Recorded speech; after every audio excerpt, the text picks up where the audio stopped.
atas setiap hidup kami. Dan biarlah Tuhan terus kerjakan apa yang menjadi rancangan-Mu bagi setiap kami Tuhan. Mata kami tertuju kepadamu. Kami menjadi batu-batu hidup yang diletakkan dalam tubuh-Mu Tuhan, supaya kami menjadi kediaman Tuhan dan menjadi alat Tuhan di tengah-tengah dunia ini ya Tuhan. Berkati kami lagi, kami mau dengar firman Tuhan menuntun kami, menolong kami semua dan memberkati kami semua. Dalam nama Yesus kami berdoa, kami mengucap syukur Tuhan. Dan dalam nama Yesus kami serahkan akan mengikat kuasa setan, kuasa iblis, semua tipu daya yang kami patahkan dalam nama waktu sakit penyakit dan setan, kami patahkan di dalam nama Yesus. Tuhan boleh tidak boleh menjawab kami. Biarlah firman Tuhan yang memperhatikan kami itu. Kami sambut firman-Mu yang rasa syukur dan terima kasih kepada Tuhan. Haleluya, semua yang diberkati katakanlah amin. Kami menemukan haleluya, haleluya. Silakan duduk saudaraku, Tuhan Yesus memberkati. Ya, salam Yesus Kristus. Baik, selamat pagi, salam sehat buat kita semua. Selamat hari Minggu dan selamat beribadah buat jemaat Tuhan kita semua yang ada di ruangan ini, dan juga saya menyapa saudara yang di Facebook, di rumah-rumah. Selamat hari Minggu, Tuhan Yesus memberkati. Semoga kiranya semua kita sehat dan selalu dalam perlindungan Tuhan, dalam berkat Tuhan senantiasa. Haleluya. Nah, saudaraku yang terkasih, kita akan langsung saja kepada firman Tuhan. Saya akan menyampaikan firman Tuhan yang masih lanjutan hari Minggu kemarin, yaitu Tuhan mau kita menjadi gereja yang bermisi. Nah, saudara, karena diawali dari Tuhan yang kita sembah adalah Tuhan yang bermisi. Yesus yang kita sembah adalah Yesus yang bermisi. Dan Alkitab yang kita punya sekarang adalah Alkitab misi, dan telah memberkati, menyelamatkan banyak jiwa yang ada di dunia ini, saudara. Nah, biarlah kiranya juga kita adalah gereja Tuhan yang bermisi. Nah, tidak secara kebetulan kalau nama gereja kita adalah gereja misi amanat agung. Jadi gereja yang bermisi dan harus mengerjakan pemberitaan, memberitakan kabar baik atau menyampaikan amanat agung sampai ke seluruh bangsa. Nah, saudara, karena itulah dari awal Tuhan mau saudara dan saya punya pemahaman bahwasanya kalaupun ada lagu yang mengatakan ku tak membawa apapun juga waktu ku datang ke dunia, tapi sebenarnya secara pemikiran Tuhan, ketika saudara dan saya datang di dunia ini, dilahirkan dalam kandungan ibu kita melalui keluarga kita, sebenarnya saudara dan saya lahir membawa satu rencana Tuhan yang mulia dalam kita, membawa panggilan Tuhan yang mulia bagi kita. Jadi saudaraku, marilah kita tangkap rencana Tuhan itu, dan marilah kita percayai bahwa memang Tuhan yang telah memilih dan menetapkan kita untuk menjadi umat kepunyaannya, menjadi biji matanya, menjadi harta kesayangannya, bahkan dengan satu tujuan supaya saya dan saudara pergi dan menghasilkan buah. Amin, saudaraku. Keselamatan yang kita peroleh tentu akan membuahkan keselamatan bagi jiwa-jiwa yang berhilang. Kebenaran firman Tuhan yang kita terima memerdekakan saya dan saudara, maka itu juga bekerja bagi saudara dan bagi hidup saudara, pelayanan saudara yang berdampak, sehingga membawa juga orang-orang yang kita layani mengalami perubahan yang sama. Karena Tuhan berkata, barang siapa berkata dalam Yesus, dia adalah ciptaan baru, yang lama berlalu, yang baru sudah datang. Nah, saudara yang terkasih, dan kita masuk lebih jauh hari Minggu kemarin. Jadi secara umum kita harus mengerti kalau saya dan saudara punya tugas datang di dunia ini. Itulah sebabnya Tuhan berkata, janganlah sama seperti orang dunia. Saya dan saudara punya rencana Tuhan yang harus kita kerjakan. Jadi tidak hanya sekedar seperti Mazmur berkata, orang fasik menambah harta dan kekayaan dan menikmatinya, tapi tidak mau tahu, tidak mau peduli tentang apa maksud Tuhan dalam hidupnya. Saudara dan saya bukanlah seperti orang fasik yang hanya mencari dunia ini dan tanpa tahu apa menjadi rencana Tuhan bagi kita. Saudara dan saya punya satu hidup, kelahiran baru kita itu datang dari Tuhan. Dan Tuhan telah melahirkan baru kita, menyelamatkan kita, dan membuat kita menjadi seorang yang diangkat menjadi anak-anak Allah. dan menjadi ahli waris kerajaannya. Dan dia berkata, dia akan datang kembali untuk menjemput saya dan saudara. Dia berjanji, akulah jalan kebenaran dan hidup. Melalui dialah setiap orang bisa sampai kepada Bapa di surga. Dan dia berkata, dia telah menyediakan rumah bagi kita. Jadi harus saudara tahu pasti, dan saudara harus selalu diingatkan senantiasa, tujuan akhir kita bukanlah dunia ini, saudara. Tujuan akhir kita bukanlah dunia dengan segala yang kita capai. Firman Tuhan berkata, apa artinya seseorang memiliki dunia kalau jiwanya binasa? Begitu singkatnya hidup kita di dunia, hanya 70 kalau kita kuat 80 tahun. Berlalunya buru-buru, kebanggaannya hanyalah penderitaan dan kesukaran. Dan itulah sebabnya kita perlu menyadari, saudaraku yang kekasih, kita punya tujuan, bahwasanya segala yang ada ini akan berakhir suatu ketika. Kalau saudara baca dalam 2 Petrus, segala unsur-unsur bumi akan hancur, hangus oleh api Tuhan. Dan akan datang satu kota yang baru, akan turun satu kota yang baru, adalah kota Yerusalem, yang ditulis dalam Wahyu 21:22. Bagaimana di sana, saudaraku, tidak ada lagi matahari seperti sekarang ini, tidak ada lagi panas, tidak ada lagi rata tangis, tetapi di sana kemuliaan Tuhan itu sendiri yang menerangi segala yang ada. Dan saudara dan saya akan menjadi umatnya yang menyembah dan memuliakan nama Tuhan kekal selama-lamanya. Nah, saudara yang kasih dalam nama Yesus, tetapi sebelum kita ke sana, Tuhan mau kita ada di dalam dunia ini sekarang untuk merespon dan menanggapi panggilan. Saudara, setelah kita selamat, seperti yang ditulis dalam Kisah Rasul pasal 2, saudara, gereja mula-mula, dalam mereka terakhir sekali Yesus bertemu dengan mereka, dan Yesus pesan kepada mereka, tunggu di Yerusalem. Maka kamu telah dibaptis dengan air, tetapi tidak lama lagi kamu akan dibaptis dengan Roh Kudus. Yohanes membaptis kamu dengan air, tetapi dia akan membaptis kamu dengan Roh Kudus. Kemudian mereka melihat Yesus naik dari atas bukit Zaitun, mereka hantarkan saudara seperjalanan sahabat jauhnya. Lalu Yesus naik ke atas, saudaraku, dan mereka lihat sampai ditutupi awan-awan. Kemudian mereka terus melihat ke awan-awan di atas sampai turunlah malaikat. Dan malaikat itu berkata kepada murid-murid yang menyaksikan Yesus naik ke surga, apa yang sedang kamu lihat? Yesus yang kamu lihat naik seperti ini dari tempat ini, dia akan datang dengan cara yang sama.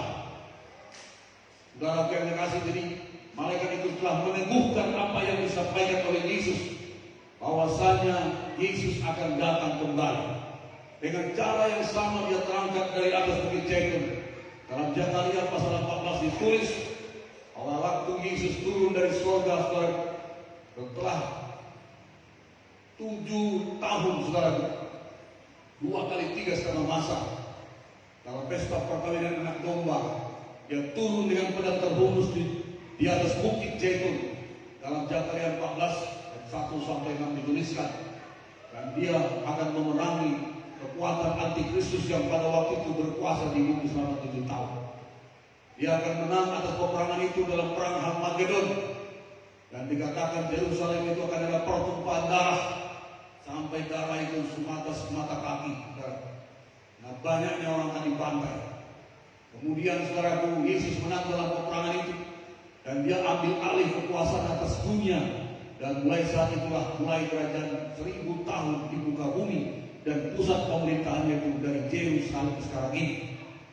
Dan di situ dikatakan anak-anak Tuhan, orang-orang percaya juga akan diberikan tahta-tahta, dan akan duduk memerintah bersama dengan Yesus dalam kerajaan 1000 tahun.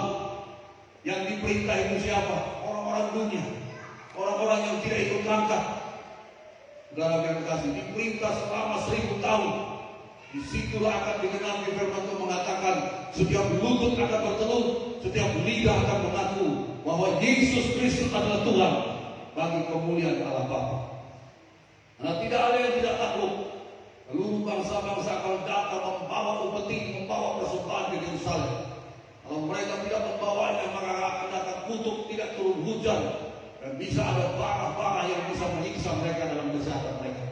Itu ditulis semua dalam Zakaria pasal 14. Jadi itu sudah dinubuatkan, sama seperti nubuatan tentang Yesus lahir. Saudara, sama seperti nubuatan tentang pencurahan Roh Kudus. itu dinubuatkan ratusan tahun bahkan ribuan tahun sebelumnya. Dan firman itu tidak pernah gagal. Firman itu tidak pernah lalai digenapi oleh Tuhan. Amin saudara.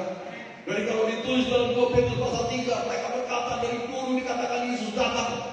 Dari dulu dikatakan kiamat. Mana sampai sekarang tidak ada kiamat-kiamat. Itulah orang-orang yang tidak percaya kepada firman Allah. Sama saja halnya ketika orang-orang Farisi tahun pada zaman Yesus. Ketika orang-orang dari Majus Timur datang ke Yerusalem dan bertanya atas tuntunan Tuhan melalui apa yang mereka pahami tentang ilmu permintaan. Mereka bertanya kepada para imam, di mana Yesus yang sudah lahir? Mereka memang berkata, memang ada pembuatan tentang Yesus Guru Selamat lahir, tapi kami tidak tahu di mana lahirnya. Ditanya seorang raja yang menguasai tentang pemerintahan, di mana Yesus yang raja yang lahir ini? Herodes seorang yang sangat benci. Nah, dia pikir mana ada raja selain saya di negeri ini. Dia katakan, saya tidak tahu, tapi coba cari di mana tempatnya dan kamu harus dapatkan. Dan kalau kamu sudah dapat dan dikasih tahu sama saya juga ikut menyembah sama dia. Tapi itu adalah tipu muslihat saya. Dan saudara lihat, nubuatan tentang Yesus lahir itu sudah ada dari ribuan tahun, bahkan ada yang ratusan tahun bagi nabi seperti Yesaya, Yeremia, Joel. Dan sampai pada waktu zamannya Yesus lahir, orang Farisi ahli Taurat, orang-orang yang masih beribadah kepada Tuhan sinagoga dan membacakan hukum-hukum Tuhan di sinagoga, yang mereka percaya dan mereka tahu cerita itu memang akan terjadi. Tapi waktu terjadi peristiwa itu, mereka tidak tahu. Dan mereka tidak siap. Dan mereka tidak mengerti. Malah orang Majus dari timur yang memang punya kerinduan mencari dan mencari dan mencari. Dan Yesus berkata, carilah maka kamu akan ketemu. Amin saudara. Maksud saya, jangan sampai nanti kita seperti pemahaman orang-orang Farisi Taurat yang tinggal di rumah Tuhan pada waktu itu, yang memang setiap saat mereka memang diajarkan percaya bahwa saya akan datang Mesias. Tapi waktu peristiwa hari Mesias datang, mereka tidak tahu. Dan mereka tidak ada penyambutan untuk itu. Kira-kira sama aja ini nanti ketika Yesus datang kedua kali. Waktu Yesus datang untuk mengangkat orang percaya, kira-kira gambarannya seperti itu. Jangan sampai nanti gereja yang memang sudah mendapatkan pengertian pengajaran tentang firman Yesus akan datang kembali, aku akan datang kembali dengan cara yang sama, supaya di mana aku berada, kamu juga berada bersama-sama dengan aku. Jangan sampai karena kita terlalu sibuk dengan dunia ini, kita tak tahu dan kita tak siap. Dia sudah datang. Haleluya saudara. Itu terjadi waktu peristiwa kedatangan Yesus pertama kali. Orang yang harusnya tahu, orang yang harusnya mempersiapkan hidupnya, orang yang harusnya menyambut Sang Juru Selamat, tapi mereka tidak tahu, mereka tidak siap, mereka tidak mengerti. Ada di kitab mereka memang, dan mereka percaya itu, tapi mereka tidak tahu, tidak siap, tidak menyambut. Dan mereka heran, kami tidak tahu di mana. Dan ketika disampaikan, mana ada yang mungkin bisa seorang juru selamat lain di Bethlehem, perata kota yang tidak terkenal kepada mereka. Dan ketika Yesus itu benar-benar lahir di Bethlehem, perata di kandang domba, itu membuat mereka lebih gak percaya lagi. Dari mana juru selamat raja setelah raja lahir di kandang domba? Dengan cara seperti ini. Nah kira-kira fenomena seperti pola pikir seperti inilah, kira-kira nanti bisa juga terjadi pada zaman-zaman menantikan Yesus datang kali yang kedua. Kurang lebih seperti itu. Orang mana ada kiamat, mana Yesus datang. Tidak mungkinlah Tuhan memusnahkan manusia semua. Kira-kira akan begitu pemikiran orang. Dan sibuk dengan segala apapun kesibukan dunia ini. Tidak siap. Malah orang Majus itu nggak ada hitungan orang Majus itu. Bukan orang percaya seperti keturunan orang Israel. Maka nggak heran kalau Yesus berkata dalam Injil nanti pemuncukan para orang-orang hina yang suka, yang rusak moralnya akan mungkin lebih dahulu masuk ke pesta itu daripada orang-orang yang anak-anak yang harusnya menikmati pesta itu. Jangan sampai terjadi.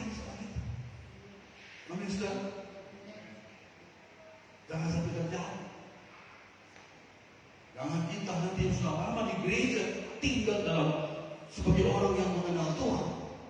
Karena kita merasa itu biasa-biasa dan tidak ada apa-apanya, ya nantilah kita lihat kan segala macam. Tiba-tiba nanti malah dukung bertobat sekali bertobat jadi hamba Tuhan. Luar biasa dipakai Tuhan, bahkan bisa berdampak.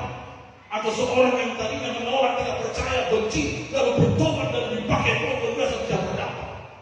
Lalu sungguh-sungguh, jangan sampai begitu. Ada ayatnya kan, yang terdahulu jadi terkemudian, yang terkemudian jadi terdahulu. Kenapa? Ya ini sudah terjadi. Waktu Yesus datang lahir pertama kali di dunia ini sudah terjadi. Orang yang harusnya dahulu, orang yang di depan, orang yang mengurusi tentang itu, nggak tahu mereka. Gimana? Nggak tahu. Yerusalem waktu itu biasa-biasa aja. Harusnya ada sambutan, sama seperti kalau presiden datang, hebat, bikin sambutan di bandara, bendera segala macam, karena menyambut seorang yang dihormati. Harusnya begitu. Nah, makanya Tuhan berkata, berdoa dan berjaga-jaga. Kedatangannya memang seperti pencuri malam bagi orang yang tidak berjaga-jaga. Tapi bagi saya dan saudara anak-anaknya yang memang berhubungan, berkomunikasi, berinteraksi atau terkonek dengan Tuhan, membangun hubungan dengan Tuhan tiap-tiap hari, engkau tahu kapan pengantin itu datang. Amin saudara. Nah, mungkin orang menikah kalau dia nggak tahu. Tanya si Kevin. Baru menikah dia. Tanya si Hana itu. Dia pasti tahu Kevin datang menjemput dia untuk membawa ke gereja diberkati. Dan mungkin si Kevin udah siap-siap pakai mobil Alphard. Lalu si Hana belum mandi, belum ini segala macam, gak mungkin. Sudah janjian, dia sudah siap-siap. Begitulah nanti Yesus datang. Secara garis besar dia sudah kasih tahu ini tandanya ini tandanya ini, begini. Setelah itu, Injil Kerajaan akan diberitakan kepada segala bangsa. Nah, ini yang ditunggu sebenarnya. Kalau soal tanda gempa, soal tanda kelaparan, soal tanda goncangan ekonomi, moral itu semua sudah terjadi sekarang. Akan lebih menjadi-jadi lagi. Tapi satu hal yang ditunggu Tuhan dalam kita gerejanya, makanya kita harus bermisi. Injil Kerajaan Allah akan diberitakan kepada segala bangsa. Dan setelah itu, setelah Injil didengar oleh semua bangsa, Yesus datang. Nah, makanya saya, saudara, tidak ikut di situ, dia pasti datang kalau sudah diberitakan. Saudara care apa enggak care, kalau itu memang sudah selesai, dia datang. Kita ikut apa enggak? Tapi yang Tuhan mau, saya dan saudara ambil di situ. Amin saudara. Paling tidak doa kita. Paling tidak juga mungkin berkat atau uang kita. Dan paling tidak juga waktu saudara untuk bisa melayani atau menunjuki atau menentukan yang lain. Ambil bagian. Mungkin kita nggak sehebat mereka bongke, nggak sehebat Beni, nggak sehebat apa-apa yang lain. Tapi apa yang bisa saudara perbuat untuk Tuhan, biarlah kita perbuat karena kita mengasihi Tuhan. Amin saudara. Nah, saudara yang dikasih dalam nama Yesus, kita melihat sidang pertama kemarin kita baca dalam Kisah Rasul pasal 2 41 sampai 47.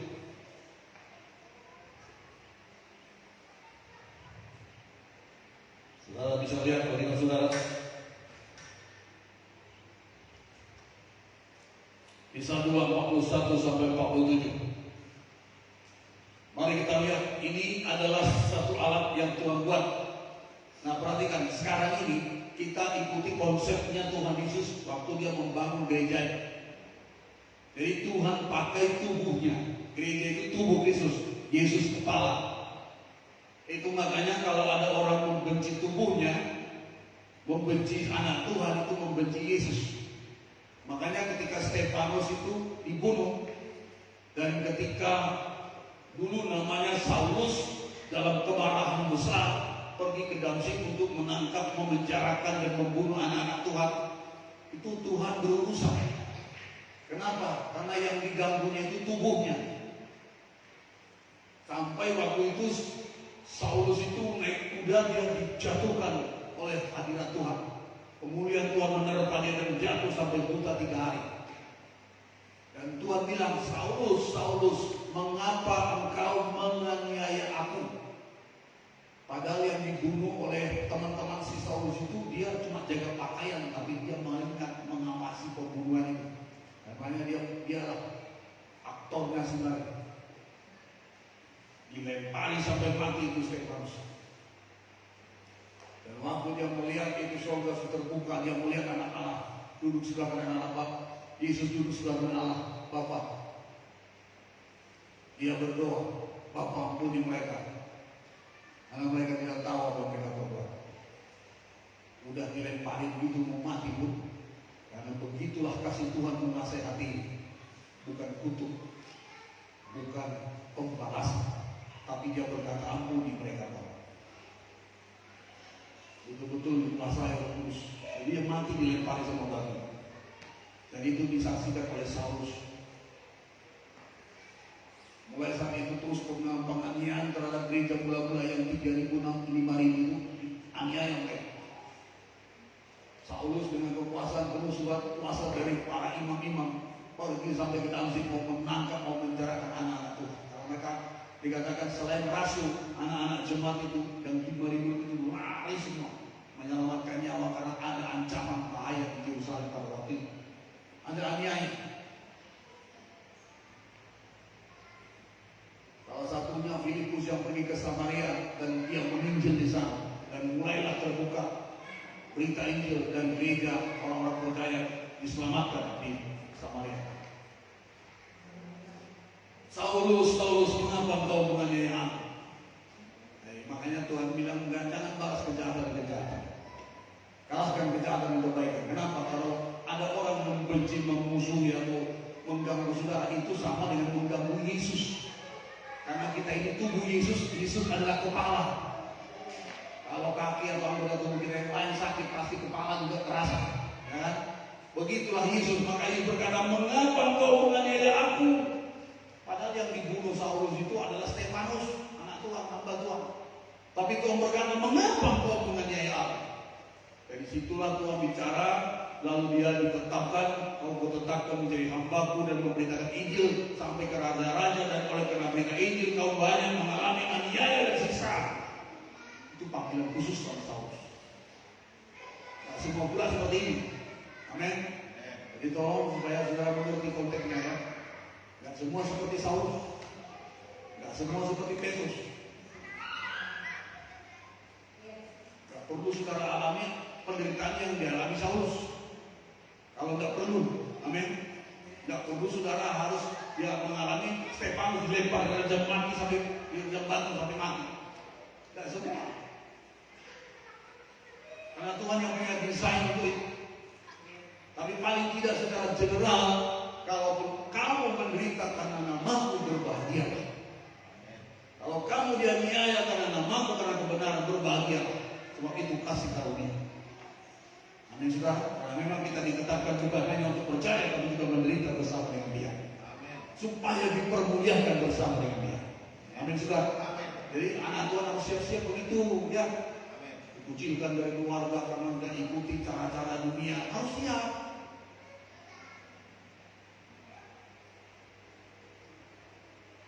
Diperbolehkan kita mungkin dikeluarkan dari salah satu anggota keluarga dari kakaknya karena kita nggak mengikuti lagi hal-hal yang membuat kita kompromi, nggak apa-apa.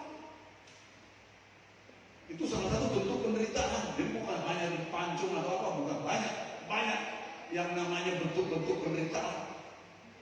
Nah, anak Tuhan harus siap.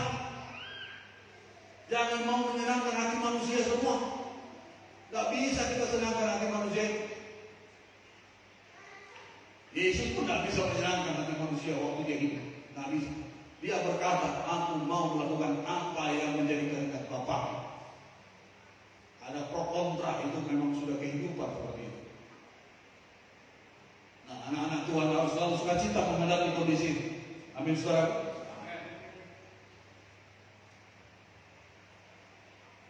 Kadang-kadang kita dalam dunia sekarang ini, keluarga dan segala macam, tapi lebih baik berbuat baik saja. Kalaupun dibilang kamu gak beradab, kata berbuat baik aja. Buat sesuatu yang bisa mereka tahu kalau kita mengasihi mereka. Bukan harus mengikuti cara-cara mereka. Ada tindakan yang lain yang membuktikan kalau kita mengasihi mereka. Amin saudara. Nggak harus ikuti ritualnya. Lalu kita dianggap mengasihi dia, nggak perlu. Nggak usah ikuti ritualnya yang menentang firman atau nggak sesuai firman. Tapi tunjukkan kasihmu secara kemanusiaan. Tunjukkan kasihmu dalam perbuatan secara kasih Kristus. Dengan tidak perlu kita ikuti ritualnya yang membuat hati Tuhan dilukakan. Bisa pahamnya? Amin saudara. Jadi aplikasinya secara teknis itu harus kita dipimpin Roh Kudus.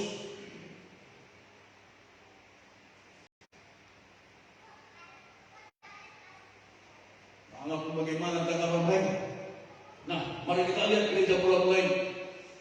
Hari itu bertambahlah 3.000 orang. Cepat sekali. Ada banyak yang sangat dikerjakan Roh Kudus melalui khotbah Petrus pada waktu itu.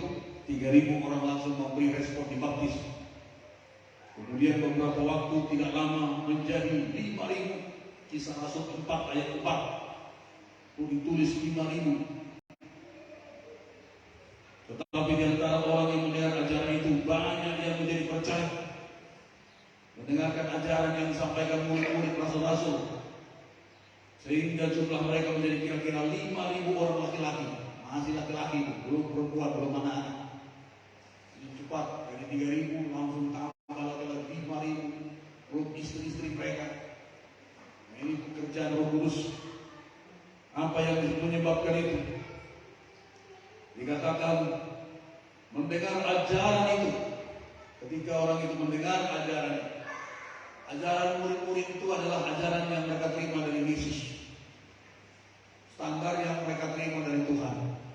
Dan itulah yang mereka beritakan.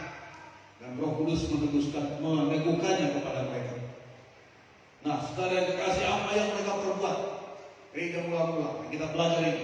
Minggu lalu saya sampaikan poinnya, gereja mula-mula adalah gereja yang selalu berdoa. Jadi apapun masalah mereka, apapun kerinduan mereka, apapun yang mereka mau, selalu berdoa, selalu berdoa, selalu berdoa. Mau dapat jodoh, berdoa.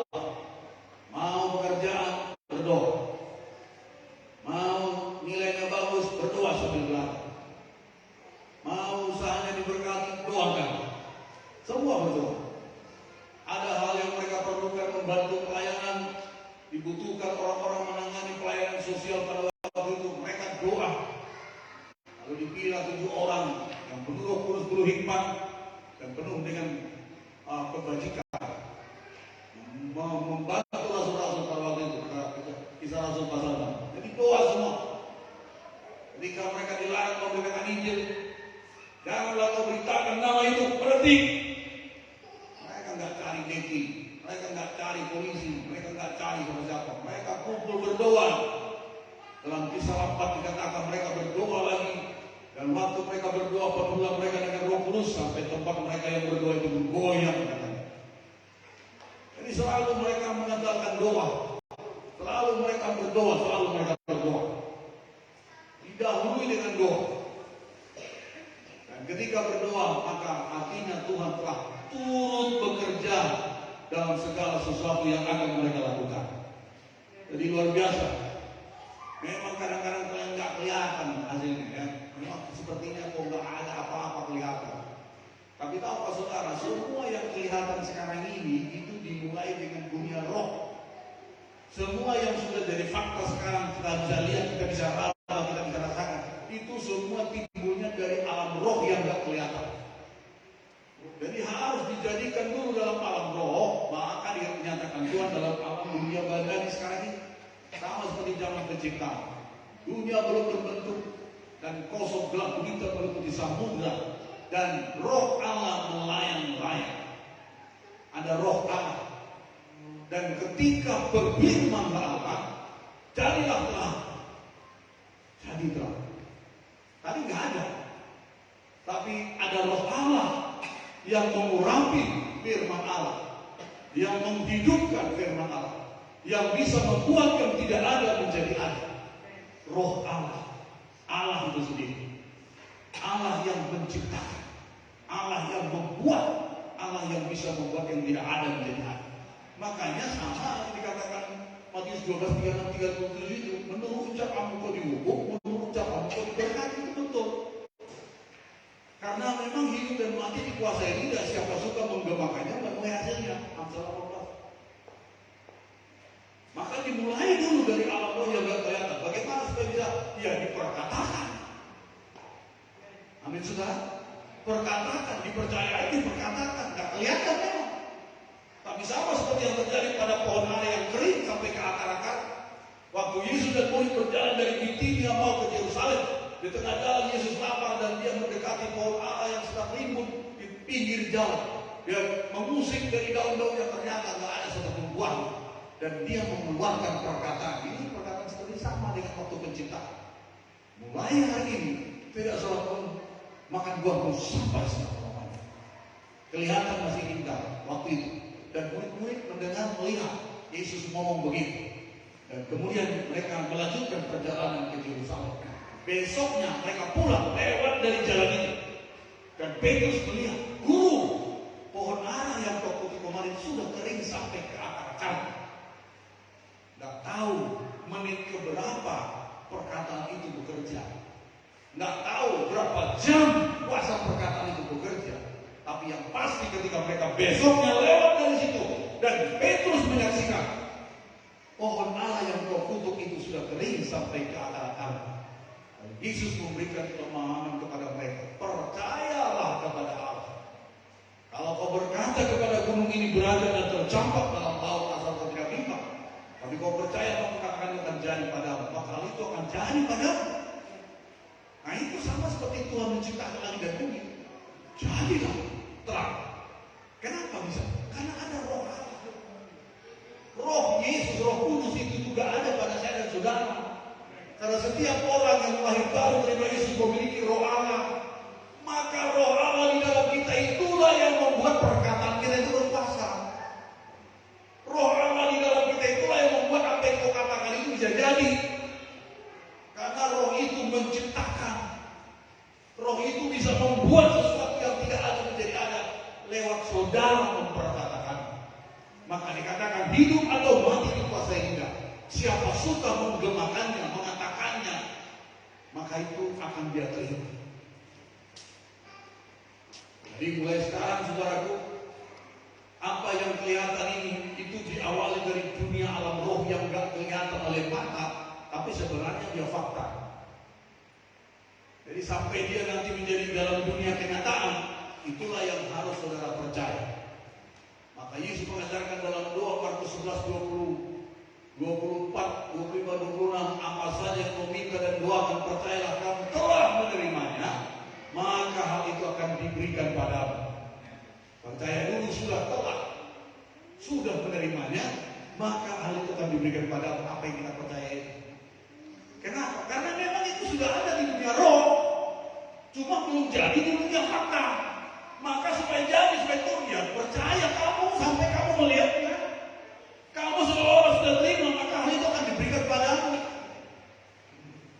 Sepanjang itu janji Tuhan. Amin, saudaraku.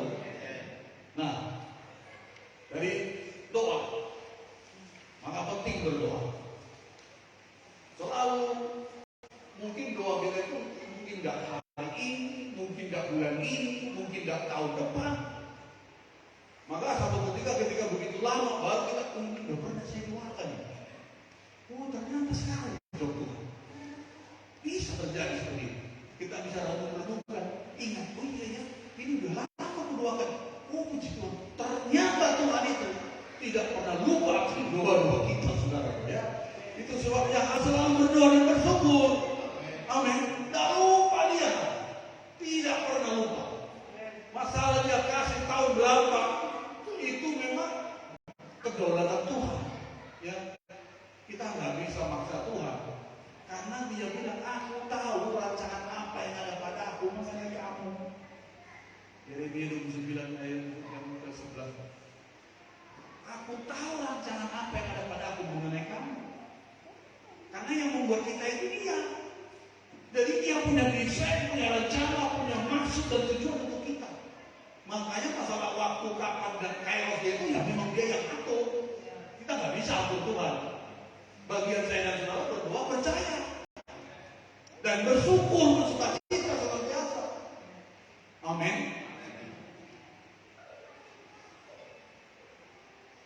Nah, sekarang yang berasa Abraham berdoa Sodom Gomora. Ada gunanya nggak? Kalau orang bilang nggak ada gunanya karena Sodom Gomora dibakar Tuhan juga, hancur juga. Kalau dia bela mati-matian, kalau ada 50 orang, kalau ada 30 sampai 10, memang nggak ada 10 orang benar. Cuma Lot istri anaknya 2-4 orang aja. Karena doanya Abraham, apakah kau membinasakan bersama-sama orang benar dengan orang fasik? Itu doanya. Tidak ada. Malah dia bilang, kalau ini 50, enggak aku matikan semua. Enggak akan sama-sama membinasakan. Kalau ada 30, jangankan 30, satu pun tetap tidak akan sama dibinasakan semua. Akan ada pembelaan kelumputan dari Tuhan. Kalau ada 10, minta maaf Tuhan, ini yang terakhir. Sampai nego-nego sama Tuhan. Kalau ada 10, enggak betul. Ada ayat Tuhan membuat perbedaan antara orang yang benar, orang yang takut Tuhan dengan yang tidak dalam Tuhan. Itu memang akan datang hukuman, memang akan dibakar Sodom Gomora. Tapi orang benar, orang yang dibela sama Abraham, luput. Kan sempat keluar dulu itu. Si Lot istri anaknya 2 perempuan keluar. Calon menantunya laki-laki 2 ngomongin, dikira main-main si Lot. Kalau kau memang cinta sama anakku, keluarlah kita dari kota ini. Tuhanku bilang, kota ini akan dibakar habis sama Tuhan. Jadi kalau kau mau supaya selamat kau, aku restui aja kau sama anakku ini. Menikah kau nanti. Ayo tapi keluar dari kota ini. Ah, mana mungkin, kata mereka. Aneh-aneh ini si Lot ini. Di sini kita enak nyaman-nyaman. Ada kayak saya lebih. Memang kayak itu. Ada mungkin Tuhan mau anak menimpas kita. Anak mampati kau rasa. Begitulah pikiran mereka dulu. Diyakinkan sama si Lot. Kau cinta gak sama anakku yang 2 ini? Kau cinta gak? Cinta deh. Ayo cepat, ini mau dibakar kota ini. Mana mungkin? Pikirannya si Lot tuh ngolong-ngolong sama mereka. Sampai lama-lama malaikat ditarik itu tangan si Lot sama istri. Cepat. Kalau dia gak keluar dari sini, kami gak bisa berbuat apa-apa untuk kota ini. Kalau kamu gak keluar dari sini, gak bisa kami bakar kota ini. Karena sudah ada doa Abraham. Apakah kau binasakan bersama-sama orang fasik dengan orang benar? Si Lot itu orang benar. Amin saudara? Enggak, kata Tuhan, aku binasakan lama. Tetap akan ada selamat. Makanya disuruh malaikat datang. Tarik itu Lot istri anaknya. Cepat keluarkan. Pikirannya menangis sama istri. Jangan lihat ke belakang, larilah secepatnya. Udah mereka mau jalan juga mulai datang tuh batu-batu panas itu berjatuhan. Lerang. Langit itu terbuka memberikan hukuman kepada Sodom Gomora. Cepatlah ditarik sampai di atas satu bukit. Jangan lihat ke belakang. Istri Lot lari lagi ke belakang. Di mana uangku yang dibawa bantal itu? Emasku yang dibawa tempat tidurku tanam 5 kilo. Lihat dulu yang terakhir. Siapakah orang ambilnya kena? Lihat, tanggung dari tiang garam. Makanya saya bilang awal tahun kita buka tahun, hati kita harus melekat kepada Tuhan. Amin saudara. Itu yang diminta Tuhan. Berkat itu kan dari Tuhan. Kesehatan itu dari Tuhan. Panjang umur, keberhasilan, sukses semua dari Tuhan. Apa sih yang Tuhan minta dari kita? Hati kita ini melekat sama Tuhan. Supaya apa? Ketika dipercayakan hatimu gak melenceng. Ketika dipercayakan hatimu gak seperti istri Lot. Tuh, sayang sekali. Masa dihancurkan semua? Puluhan tahun kami di sini bekerja bakti, mati-matian berusaha berbisnis, mengumpulkan harta, investasi. Masa hancur semua? Aduh, lihat dulu lah gimana kisahnya itu. Ini hati ini perlu pisahkan. Amin saudara. Harus bisa dipisahkan. Makanya cinta Tuhan itu akan segala kejahatan. Jadi harus dipisahkan. bisa menempatkan. Maka Paulus bilang, kalau kamu punya seolah-olah nggak punya, kalau kamu membeli seolah-olah nggak beli, punya istri seolah-olah nggak punya istri, punya suami seolah-olah nggak punya suami. Artinya apa? Supaya memang hati kita terus hanya kepada Tuhan. Nggak ada yang disombongkan kalau aku beli rumah mewah, beli mobil mewah pada kami. Nggak ada yang perlu disombongkan, hanya Yesus. Dan saudara hanya berkata, terima kasih Tuhan, ini kepercayaan Tuhan. Tolong aku bisa membuatnya ini bisa memuliakan Tuhan. Cuma nggak ada yang lain tujuan kita.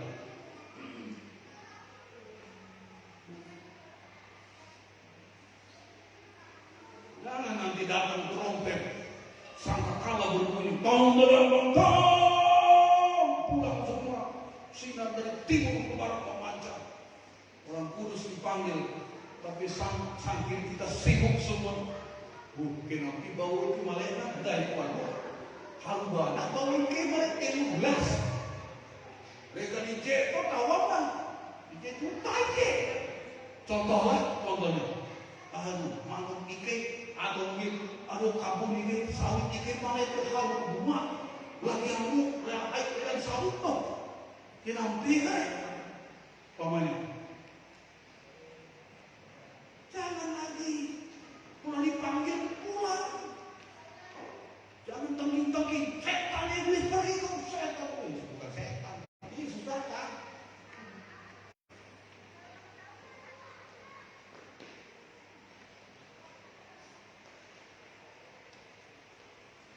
Jadi harus siap. Ini saya agak lama dari kata teleponan dengan Pak Pendeta John Silabuta. MA Sukamara karena mertuanya baru dipanggil Tuhan dari pagi. Mertuanya laki-laki di tanah Jawa sebentar. Sudah berapa umurnya? Hampir 80 ya sudah. Lumayan itu. Kenapa firman sudah kan? 70 kalau kuat 80. Kalau lebih nanti sudah aneh-aneh macam-macam itu gangguan sinyal, gangguan kesehatan macam-macam sudah ya. Tapi kita doa kalau dikasih panjang umur, minta sehat, minta bisa menikmati apa yang Tuhan berikan. Ya, kita doakan dia supaya dihibur Tuhan. Walaupun nanti istrinya bisa pulang, bisa pulang ya, orang tua semuanya. Meskipun waktu dari mereka beberapa bulan lalu sudah pulang membawa cucunya, sudah lihat sudah ya. Dan terakhir katanya mereka didoain. Dan terakhir dia cari cucunya ngomong, habis itu sesak-sesak meninggal. Jadi memang nggak boleh tawar-tawar lagi kalau pulang boleh pulang. Aduh janganlah Tuhan, aku mau ke tempat cucuku dulu contohnya. Ambil alih Tuhan yang kendalikan semua. Jadi mari hati kita semua melekat sama Tuhan. Amin saudara. Sehingga kalau apapun kata Tuhan sama kita nggak ada yang berat. Abraham itu melekat mengenai. Jadi kan anak yang penting minta. Saya memang bisa merasakan tuh, mungkin bisa kita rasakannya sebagai manusia. Memang kalau di jiwanya mungkin juga bergejolak, nggak segampang seperti kita baca, nggak segampang seperti yang kita baca. Pasti bergejolak juga jiwanya Abraham. Bertempur juga dan jiwanya. Dia dapat anak umur 100 tahun. Lalu Tuhan minta lagi setelah ada remaja, diminta dari korban bakaran seperti ini, buat kayak lembu sapi dibakar untuk sebagai persembahan sama Tuhan. Tuhan tak pernah memang meminta manusia dikorbankan, tak pernah. Yang dia minta kan domba. Tapi entah kenapa pula firman itu datang sama Abraham, dan Abraham tahu itu suara Tuhan. Coba kalau kita itu, ada sesat ini. Ini dari setan ini. Masa dia minta anak umur 100 tahun yang satu-satunya. Kalau dia minta lembu 5.000 kasih. Abraham paling terkaya sejaman. Nggak ada yang milik ini. Dan dia sampai disebut raja di daerah itu. Jadi kalau harta nggak masalah sama Abraham. Tapi ini yang memang termahal dalam hidupnya. Generasi penerus itu pula diminta Tuhan. Jadi hati Abraham sebenarnya seperti hati Bapak Salomo. Itu gambaran hati Bapak. Karena begitu besar kasih Allah akan dunia, ia mengaruniakan anaknya Tuhan. Abraham pun karena mengasihi Tuhan, dia pun memberikan anaknya karena diminta Tuhan. Jadi gambarannya seperti itu. Makanya nggak salah bakal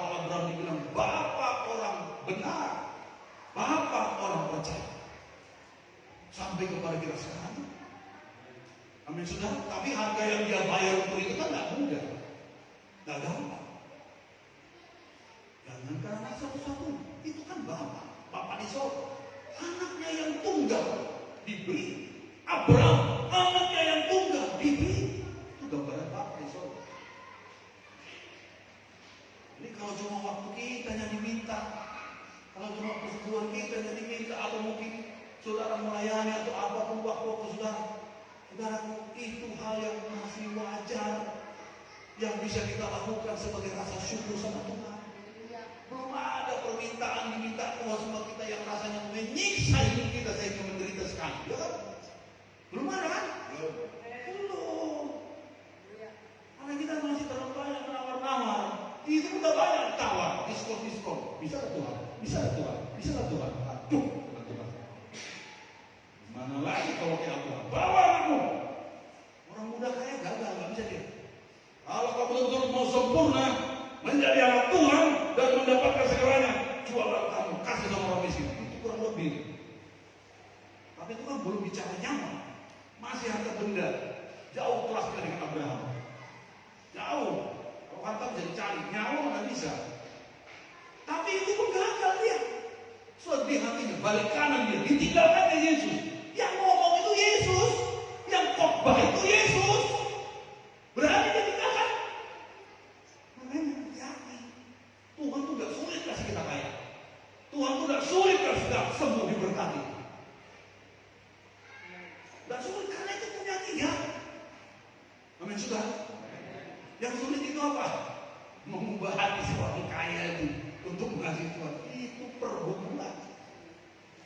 Mengubah hati saya dan saudara yang mungkin terkoneksi, yang mungkin sudah terimpartasi hal-hal mungkin. Mengubahnya itu, meluruskan itu supaya tertuju melekat sama Tuhan. Itu proses. Gak segampang. Bangkit berjalanlah. Angkat tempat tidurmu, pulanglah kau sembuh. Gampang itu kalau yang gitu-gitu sama Tuhan. Tapi hati kita ini karena hidup dan punya free will, punya kehendak bebas, aduh Tuhan pun gak bisa paksa kita. Tak bisa. Dia hanya minta kerelaan kita.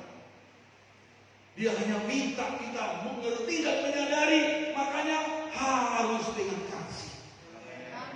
Amin sudah. Tanpa kasih sia-sia. Saudara bisa aja ngomongin orang khotbah orang. Kalau nggak kasih pun bisa sia-sia juga. Bisa nggak orang khotbah marah dia karena membalas sama orang itu? Bisa. Nah ini pemimpin bisa nggak hati-hati. Kau sombong kau nanti masuk neraka kau. Mamanya kan? Itu nggak pernah kalau kecil lagi. Sudah mau diarahkannya sama orang yang memang dia kalau lagi ini. Harus begini. Enggak, harus dengan kasih. Saudara negur orang pun dengan kasih, nasihati orang dengan kasih, yang melayani dengan kasih. Baru ada nanti nilainya. Ada upahnya.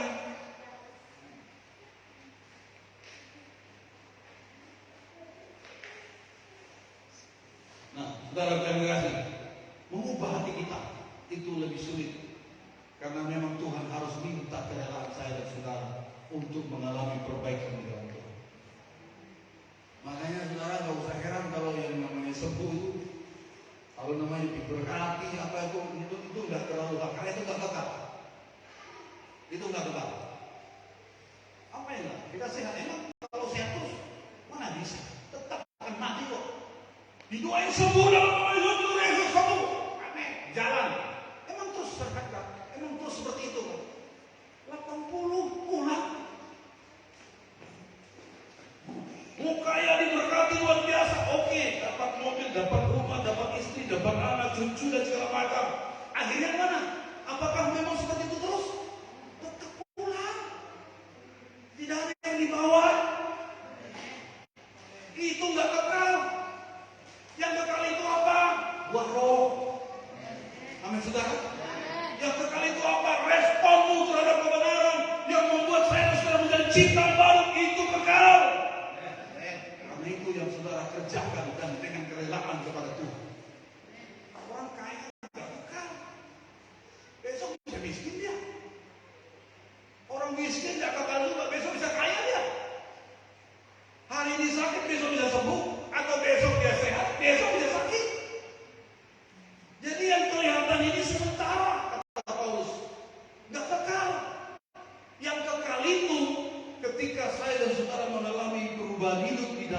menjadi ciptaan baru. Itu yang kekal, manusia roh. Karakter ilahi itu yang kekal. Sombong jadi rendah hati, nah itu kekal. Pelit kikir yang luar biasa sekarang bermurah dan selalu berkorban, nah itu kekal. Karena itu buah roh kita yang kerjakan itu. Kalau kayak tadi itu namanya karunia, itu punya Tuhan, bukan punya kita. Karunia itu bisa diberi, bisa diambil, tidak hak paten. Bukan hak paten hamba Tuhan, hamba Tuhan kesembuhan, nggak ada hamba Tuhan kesembuhan.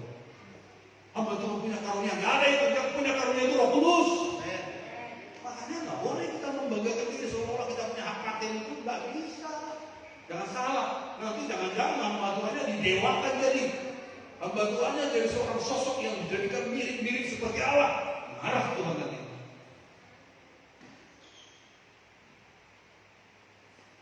Hormat boleh, menghargai boleh, tapi yang namanya menyembah itu boleh.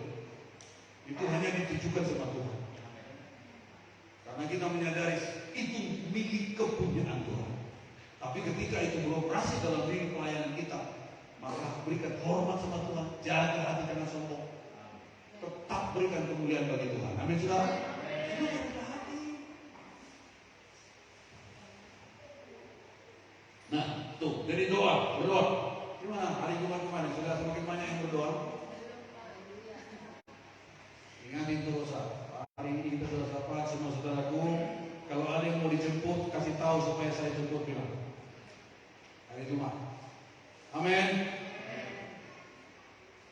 Tidak apa-apa, kalau mana tahu dijemput, tidak apa-apa dijemput dulu. Hari pertama, hari kedua, minggu ketiga sudah datang sendiri. Ya. Anggaplah jiwa baru untuk berdoa sapa, gitu ya. Pemimpin misalnya ingatkan mereka, doa sapa dari rumah saudaraku, doa sapa bilang ya. Hebat saudara bangsa kita ini sekarang karena doa-doa kita.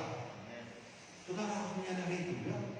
Salah satu negara yang tangguh dalam dunia sekarang ini dengan menghadapi akibat COVID itu Indonesia luar biasa. Di tengah-tengah masalah yang menimpa dunia secara global, krisis ekonomi, Indonesia masih berdiri tegak. Apalagi dengan kebijakan pemerintah kita sekarang menstop ya, beberapa item ekspor yang dulunya drop, lalu negara sana mempoles lalu menjual mahal ke negara kita. Presiden bilang stop. Lalu sekarang lihat itu di TV, lihat itu di berita. Eropa menjerit-jerit minta tolong sama Indonesia. Tolong kirim batu bara. Sekarang musim dingin di sana, mereka perlu batu bara. Kekurangan harga tinggi, langkaan luar biasa. Mereka demo sama pemerintahannya. Tolong. Sekarang Indonesia di atas api. Hebat luar biasa Tuhan memberkati bangsa kita. Kita berikan dulu kemuliaan Tuhan. Itu doa-doa kita di dalam Tuhan. Coba awal-awal sebelum berapa itu? Sawit dijual, gak mau mereka terima. Itu gak boleh masuk. Hancur harga sawit, gak dipanen, busuk di bawah pohon. Ngapain dijual cuma 200, 300? Untuk apa? Oh panennya aja udah berapa? Dibiarin busuk. Sombong kali mereka, gak terima sawit Indonesia. Hancurlah, Indonesia penghasil sawit terbesar juga salah satu. Wah, balas itu Pak Presiden. Tunggu tanggal main. Dengan Pak Luhut, bangun pabrik, tampung itu semua bahan baku, tampung semua. Jangan kirim lagi batu bara, jangan kirim boksit. Di bulan 6 nggak boleh kirim lagi. Teriak mereka sekarang. Tolong Indonesia, help me, help my country. Minta tolong semua negaranya. Bayangin musim dingin, nggak ada batu bara. Itu rumah-rumah mereka itu ada pemanas. Jadi batu bara itu dibuat supaya nyala, hangat rumahnya. Hangat di situ karena musim dingin. Nggak ada batunya, mungkin apa? Batu bara itu menyalakan listrik. Disetop, teriak mereka sekarang. Dengan kemarin gubernurnya Kalimantan Utara dia bilang kecil lah 500-600 triliun bangun ibu kota itu kecil katanya. Kalau kira-kira susah banyak yang protes kita sudah pemerintah pusat kasih kami mandat penuh. Kaltim dan Sulawesi bisa membangun itu selesai. Bayangkan, karena kami punya kekayaan alam, semua negara mencari ini katanya. Dan susah kumpul. triliun pun bisa. Berapa ya? Hebat sekarang bangsa kita ini.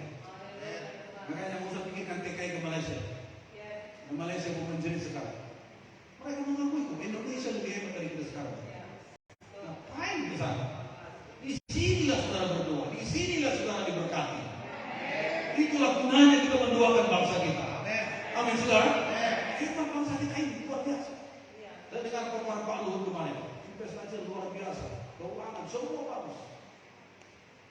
Tidak perlu dikhawatirkan. Walaupun orang bilang, woi negara ini dunia 2023 merosot ini kalangan. Tidak.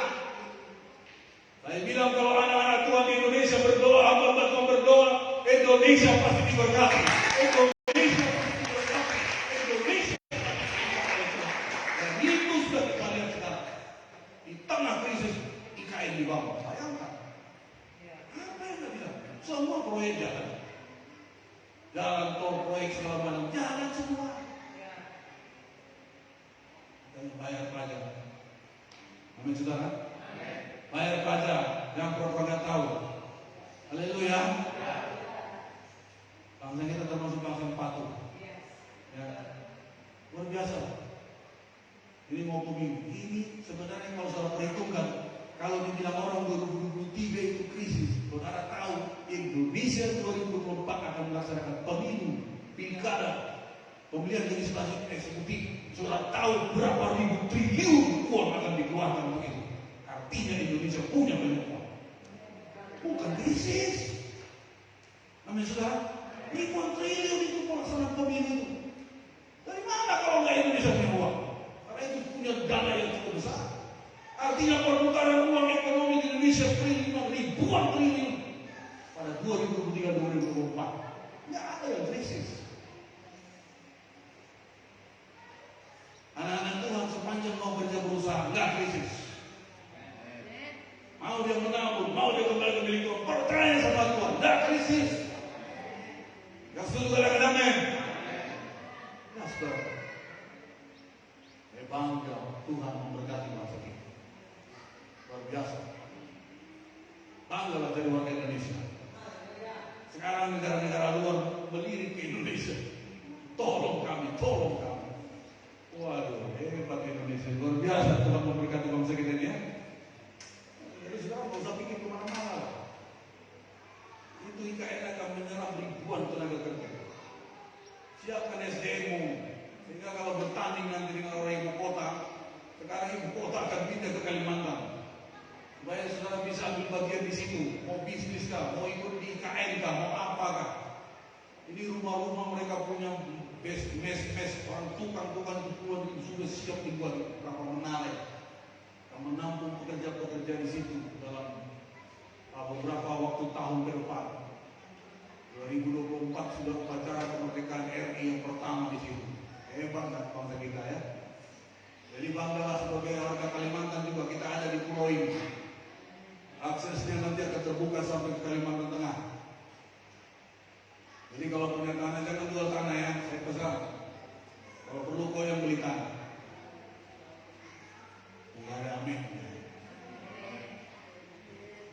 Aminnya kayaknya pernah. Enggak rela kayaknya aminnya. Amin. Jangan jual tanah. Kalau bisa saudara yang beli tanah. Amin. Tapi kalau dijual karena memang ada hal yang perlu bisa diputar, puji Tuhan, lihat nilai tingkatannya. Kalau memang saudara menjualnya karena memang ada nanti hal yang lebih dari situ bisa meningkat, puji Tuhan.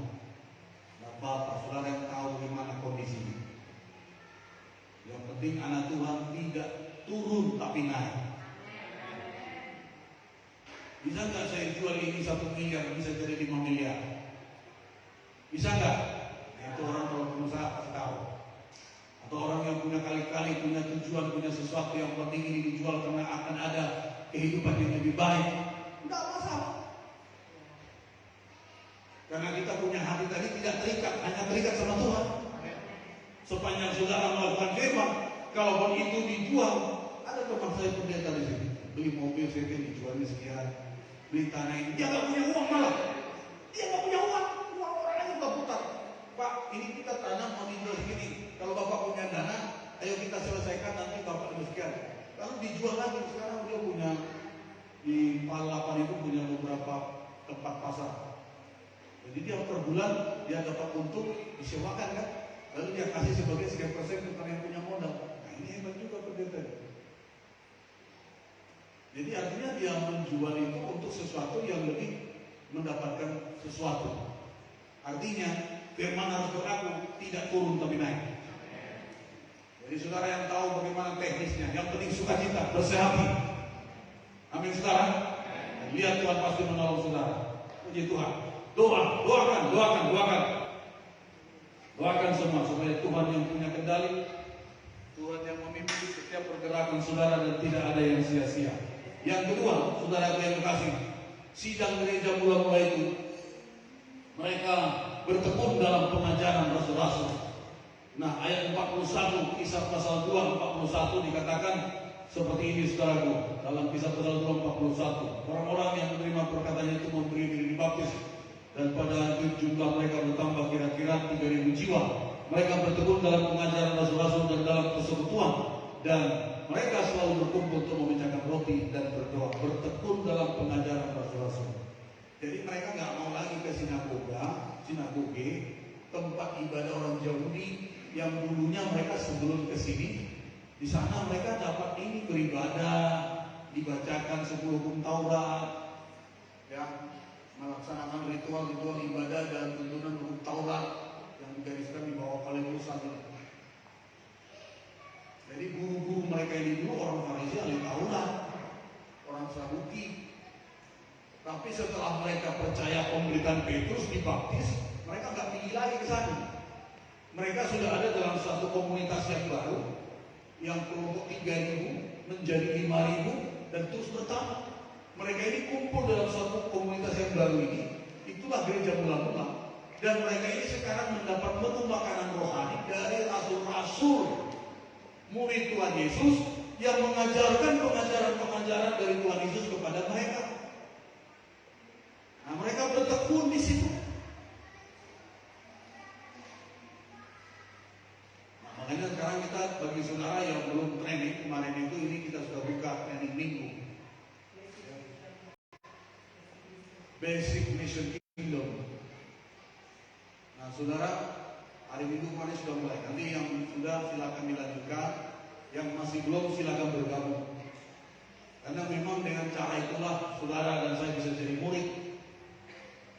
Nah, sekarang ini banyak sekali yang bisa muncul pertanyaan orang, karena paling tidak kita bisa nanti memberikan pertanggungjawaban kepada orang-orang yang meminta keterangan atau pemahaman tentang Yesus itu siapa. Jadi kalau ada orang nanti, tadi kan kenapa menyembah Yesus? Begini katanya. Kalian orang Kristen kita harus bisa memberikan paling tidak pemahaman. Jangan bilang hanya pendeta saya, atau pergilah ke gereja. Saudara paling tidak bisa memberikan pengertian sehingga orang itu nanti bisa selamat. Amin saudara. Nah itulah sebabnya perlu diajari dulu, diberikan pemahaman-pemahaman. Seperti murid-murid ini gak langsung mereka dewasa lagi, gak langsung mereka dari pelan-pelan Tuhan bersama kemari keliling, enggak. Mereka bertekun dalam pengajaran rasul-rasul. Jadi ada waktu di mana mereka memberikan waktu yang memang mereka sedang dalam dimuridkan, dibekali. Kalau dulu kita coba disuruh hafal 2 bapa kami, cuma disuruh hafal pengakuan iman, atau disuruh hafal 10 hukum Taurat. Karena mereka pikir yang urusan begitu itu urusan pendeta itu, yang teologi. Nah, kalau datang nanti seorang yang belum percaya Yesus, kenapa kau percaya Yesus? Apa yang kira-kira yang dijamin oleh Yesus sehingga kau percaya kalau kau nanti masuk surga? Saudara bisa menjelaskan. Paling tidak membuka pemikirannya supaya dia nanti percaya kepada Yesus. Dari mana saudara bisa begitu tahu nanti? Ya, makanya kita belajar. Kalau saudara tahu betul-betul, akulah jalan kebenaran dan hidup, tidak seorang pun sampai. Artinya memang hanya satu-satunya, tidak ada jalan lain. Kalau saudara punya pemahaman dasar seperti ini, tidak akan gampang dioleh atau dibawa ke sana kemari. Hanya karena cowok, hanya karena cewek, hanya karena kerjaan, hanya karena kekayaan kenikmatan dunia ini. Kalau saudara tahu, akulah jalan kebenaran dan hidup. Apa artinya seorang memiliki dunia kalau jiwanya binasa? Paling tidak dasar-dasar seperti ini, saudara harus bisa diyakinkan. Oh, ada rupanya. Berarti aku nggak boleh begini. Berarti aku nggak boleh menikah dengan orang yang nggak satu iman dengan saya. Lalu kita ajarkan sama anak cucu kita, bergaul boleh, berteman dengan semua orang boleh. Tetapi untuk dalam hal kita membangun rumah tangga, tak mungkin satu ke kiri, satu ke kanan. Berjalankah berdua kalau mereka tidak bersama-sama? Kalau mereka tidak sudah berjanji bersama-sama. Nah, makanya ikuti Basic Vision Kingdom ini, ya, supaya saudara semua bisa belajar dan nanti diajarkan untuk bisa dibekali dalam kebenaran firman Tuhan. Bertekun dalam pengajaran rasul-rasul. Nah, memang begini saudara, di dalam satu tubuh Kristus itu adanya kadar iman yang diberikan Tuhan masing-masing. Jadi kalau saudara memang samanya seperti keluarga itu, keluarga Raja Bukuk, keluarga Gembong, misalnya, punya basic, punya latar belakang, punya kadar, punya kasih karunia dari Tuhan masing-masing, diberikan Tuhan. Kenapa kita bisa masuk ke kemana? Kita nggak mau masuk ke yang sudah ada. Kan banyak ya, ada GC, ada GBI, ada yang lain. Kita punya satu tujuan kepada itu supaya apa yang pernah ada pada kita, DNA secara rohani, kadar iman yang pernah kita terima itu tetap ada kepada kita dan kita bawa terus, walaupun namanya bukan itu lagi, tapi isinya masih itu. Amin saudara.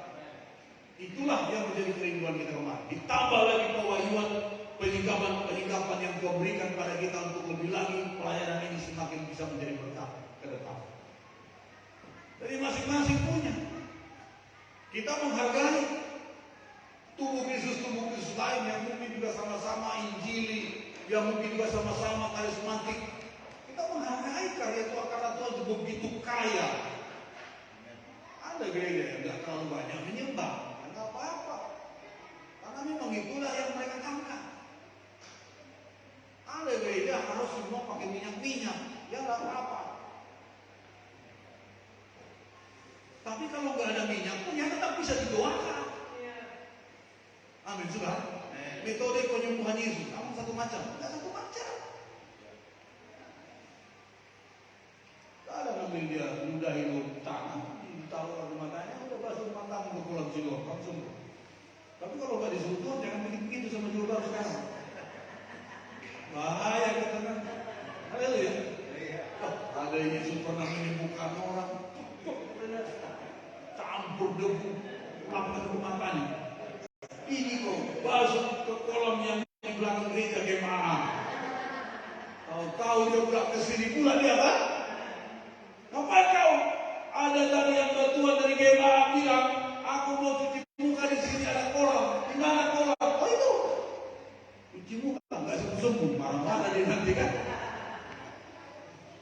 Masalah gereja lagi nanti, pendeta lagi nanti. Baik. Kalau nggak disuruh jangan. Karena itu masalah itu sangat riskan itu. Kalau minyak ya nggak apa-apa lah, masih umum kan? Minyak. Tapi itu pun kalau nggak ada minyak, udah apa-apa doakan aja. Orang percaya meletakkan tangan sama orang sakit sembuh itu akhirat ada.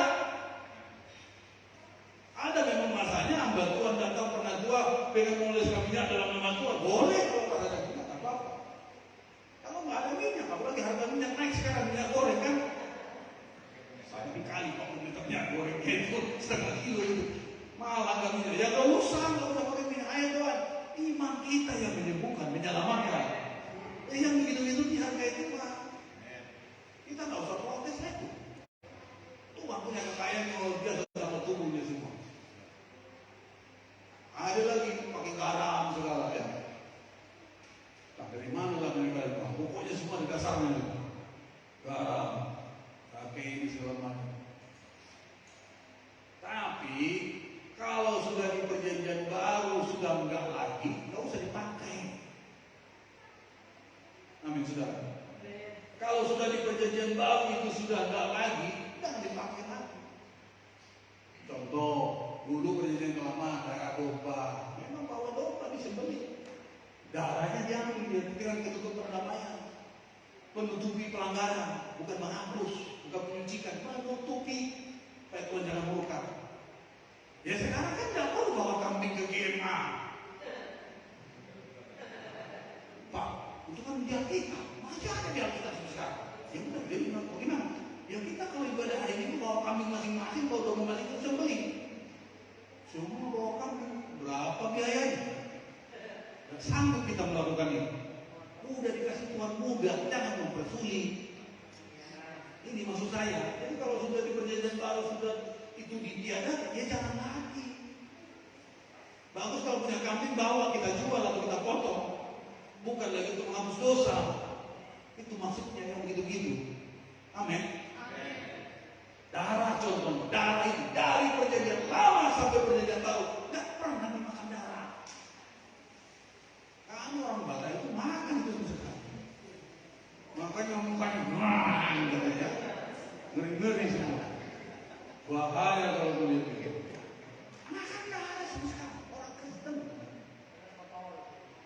Dari dulu perjanjian lama itu nyawa kata Tuhan, nggak boleh kamu makan, tumpahkan ke bumi. Sampai perjanjian baru diingatkan kisah 15, darah binatang berhala yang ini tak boleh, masih diulang. Ya berarti ini nggak boleh karena memang ditemukan lagi di perjanjian baru. Jangan lagi. Kalau potong ayam, buang dari darahnya. Jangan dipotong, dicincang, dicampur.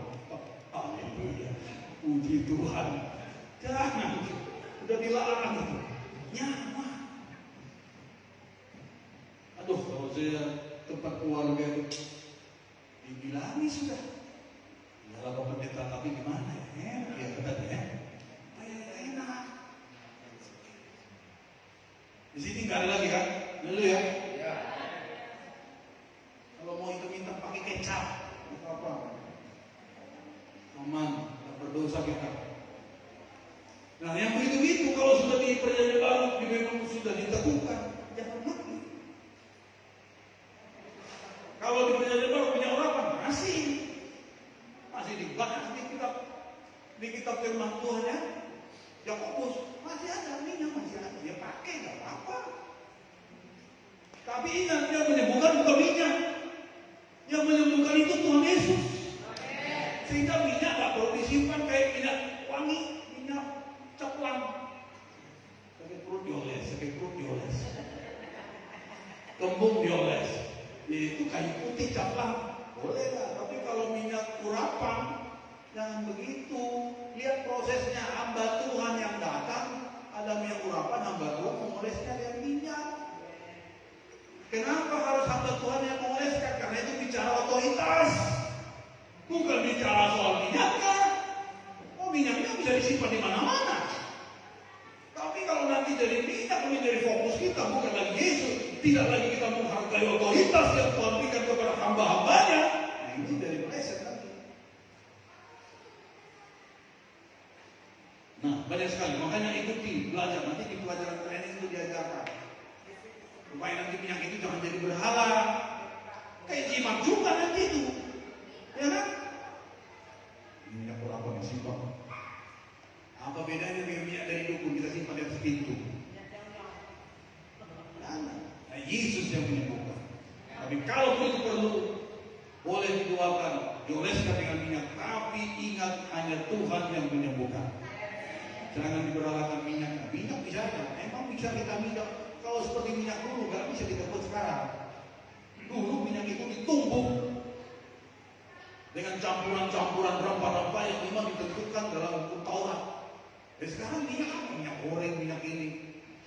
Artinya apa? Itu hanya dilakukan dengan iman. Iman dari minyak urapan, didoakan dari minyak urapan. Lakukan.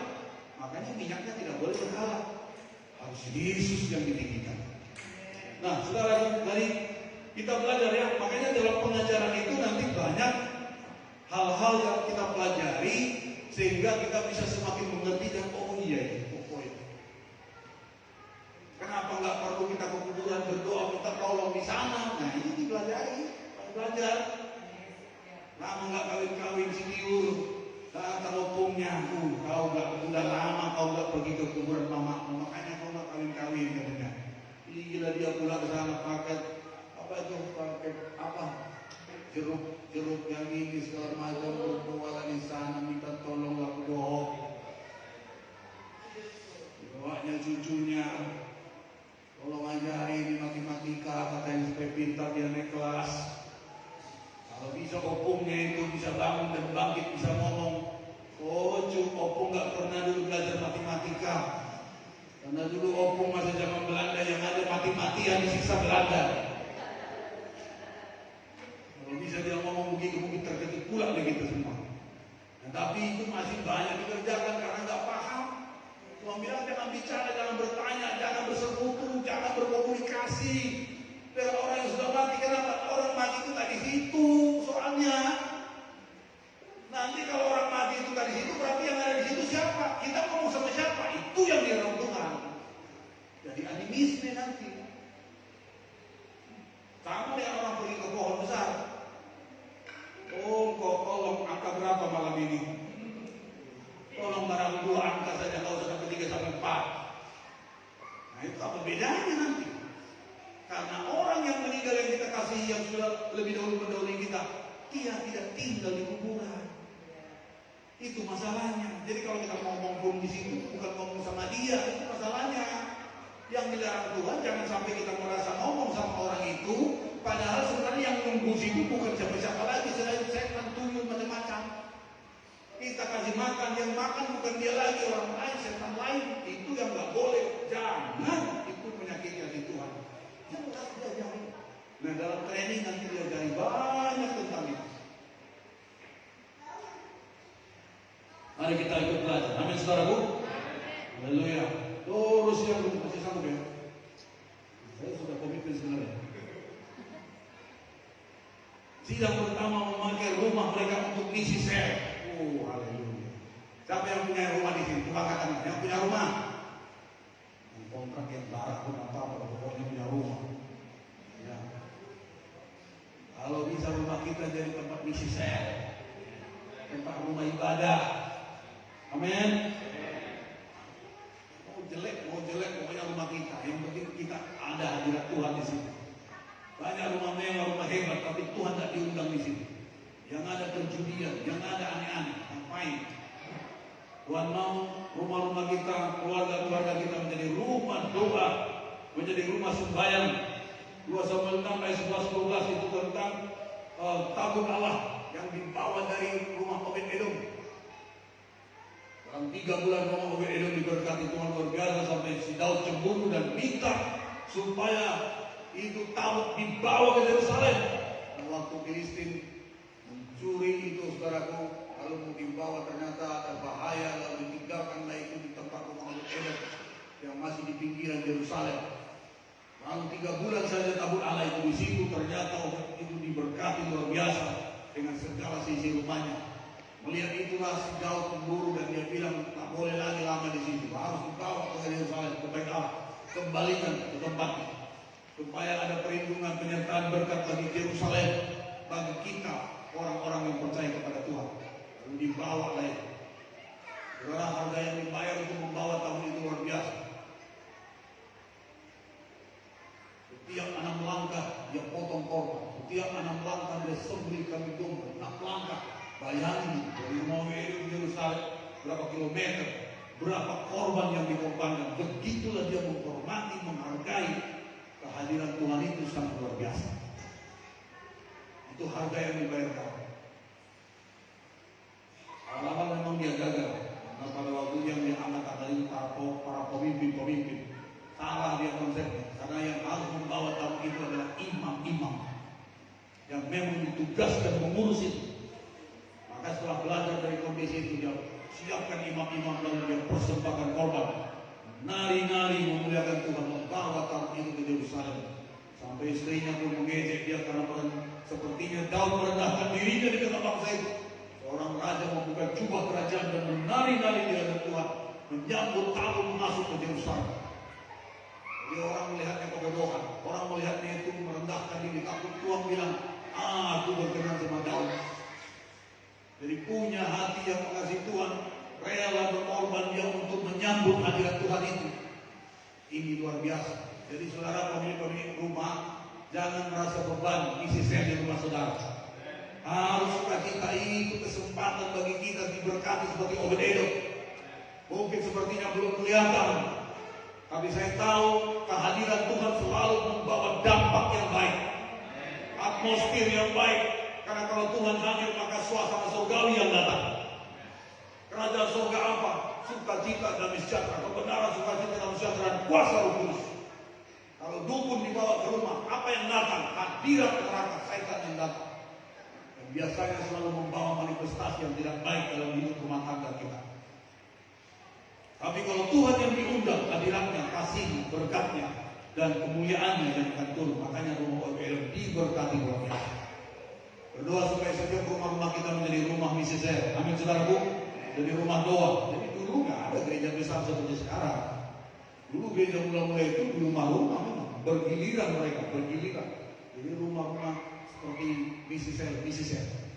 Tiap hari bergilir di rumah masing-masing dengan belajar firman, doa, perjamuan kudus, dan tambah lagi makan bersama-sama. Saking sukacitanya mereka menyambut hadirat Tuhan. Tapi pemimpin misi sel kasih tahu sama pemilik rumah, jangan misi sel dihentikan, stop, ditunda gara-gara nggak makan. Pak misi sel, permisilah dulu minggu ini. Nggak ada kami bisa potong ayam minggu ini untuk kita misi sel. Karena ayam lagi lari tak kemana, nggak bisa ditangkap. Jangan. Apa adanya yang ada pada kita. Yang penting Tuhan diundang di rumah kita.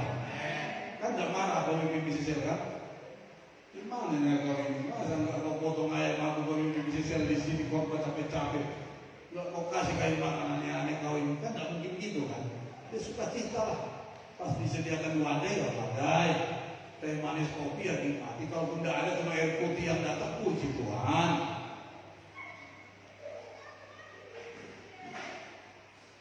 Sukacita.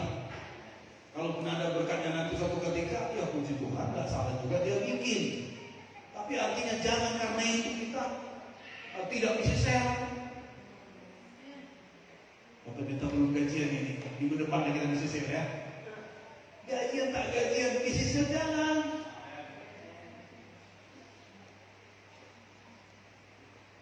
Lihatlah sukacitanya kita melayani Tuhan. Baik, yang terakhir, sidang pertama memiliki banyak tanda-tanda mukjizat, tanda ajaib. Sampai jubahnya si Petrus itu yang bisa menyembuhkan orang.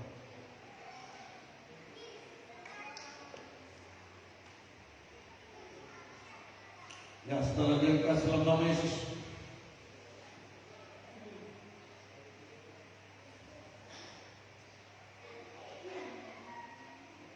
Kisah 3:21. Kisah 3:21 saya bacakan para saudara. Kristus itu harus tinggal di surga sampai waktu pemulihan segala sesuatu seperti yang difirmankan Allah dengan peraturan Nabi-Nabi yang kudus di zaman dahulu. Jadi artinya Tuhan mencurahkan segala sesuatu kepada gereja. Yesus dari surga memang, tapi Dia akan memberikan segala sesuatu termasuk tanda ajaib dan Tuhan yang pernah ada di dalam kehidupan pelayanannya. Itu sekarang Dia curahkan kepada gereja. Jadi mari kita percaya Tuhan Yesus Kristus tidak pernah berubah dulu, sekarang, sampai selama-lamanya. Dia masih menyatakan kemuliaannya, Dia masih menyembuhkan, Dia masih melakukan tanda ajaib dan tanda-tanda mujizat yang luar biasa. Nanti kalau saya baca pasal 2, 3, 4, 5 itu, ya begitu banyak mujizat-mujizat sampai hampir seluruh kisah para rasul itu adalah hasil pekerjaan karya Roh Kudus dalam pelayanan rasul-rasul. Banyak sekali mujizat dan tanda-tanda ajaib yang terjadi. Mari kita percaya, jangan sampai anak Tuhan karena didoakan tidak sembuh lalu pergi ke dukun. Jangan.